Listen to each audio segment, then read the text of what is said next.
According to the World Health Organization, 33 countries in the region are experiencing community transmission. It said the increased incidences of importation of cases from affected countries within the region are largely by long-distance truck drivers and illicit movements due to the porous borders. Now, the Presidential Task Force says the high-burden communities in Nigeria, with over 51% of the virus spread, is in 21 local government areas. We have Dr. Felix Oyari. He's a consultant community physician, the Department of Community Medicine, University of Abuja Teaching Hospital, Gwagwalada. He joins us from our Abuja studios. Thank you for joining us at this time. Thank you for having me. All right. I'd like to begin by asking... Thank you for having me, yes. Thank you. If we are keeping track of the community spread of the virus and how you think we are fighting it at those levels. Yes, this community transmission is the serious part of the pandemic we are fighting.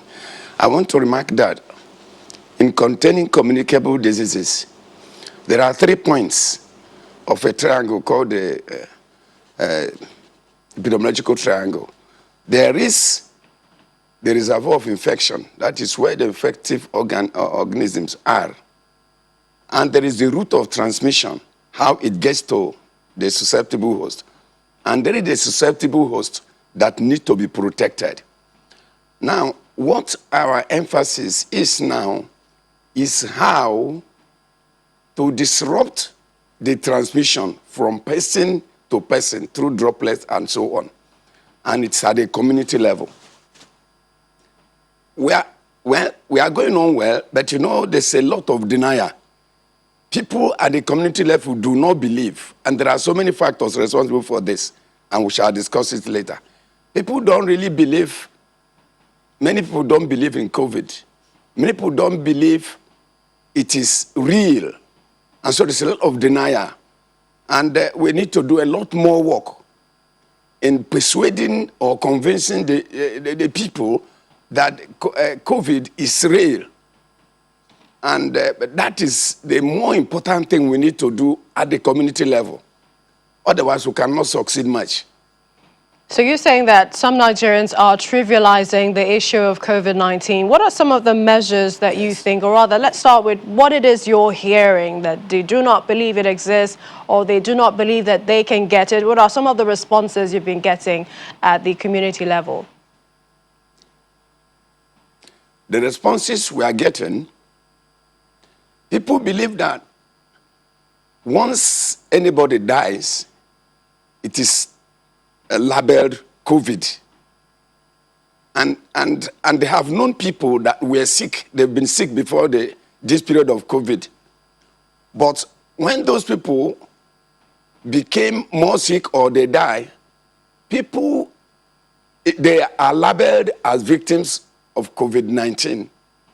Making it difficult for them to believe that COVID is real, because if they know people that have been sick before, and now they are sick as they usually were, and they go to hospital, they were rejected, they go to hospital, they were rejected, and they keep running around facilities and rejected, and eventually they die.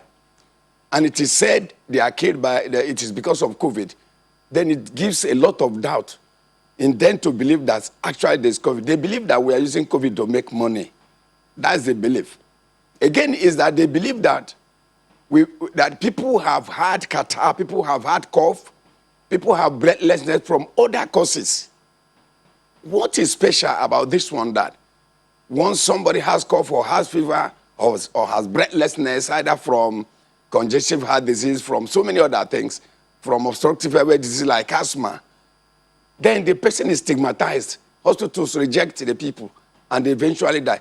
This is the greatest problem we have to solve, to convince them that, because again, they say they don't see the results. When people are tested, they have to be shown the results. Relatives are supposed to be shown the results. People are supposed to see the result that this person was tested positive.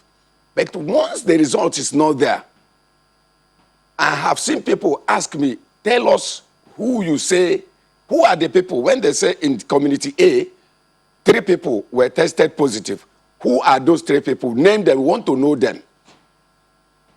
All right, And Dr. sometimes Oyari. this is shrouded in mystery, in secrecy. They are not revealed.